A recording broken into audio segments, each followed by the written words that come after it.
అర్ధరాత్రి అపరాత్రి లేకుండా మీరు ఇలా గావు కేకలు వేయడం తప్పంట. అంత కష్టమైందా సంగీతం? సంగీతానికి భాషాభేదాలు స్వపరభేదాలు ఉండవు. అది ఒక అనంతమైన అమృతవాహిని.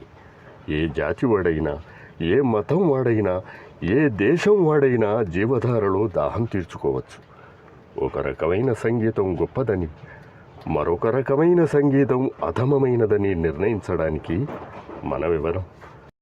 మన ప్రాచీన సంగీతాన్ని, సాంప్రదాయాన్ని అవగాహన చేసుకోకుండా దాన్ని మీరిలా అవహేళన చేయడం మూర్ఖత్వం. మన భారతీయ సంగీతపు ఔన్నత్వాన్ని గుర్తించి విదేశీయులెందరో మన పుణ్య భూమి మీద ప్రణవనాదాన్ని సాధన చేస్తూ ఉంటే, ఈ భూమిన పుట్టిన బిడ్డలు మీరే మన దేశపు సంగీతాన్ని చులకనగా చూడటం, కన్న తల్లిని దూషించడం అంత నేరం, ద్వేషించడం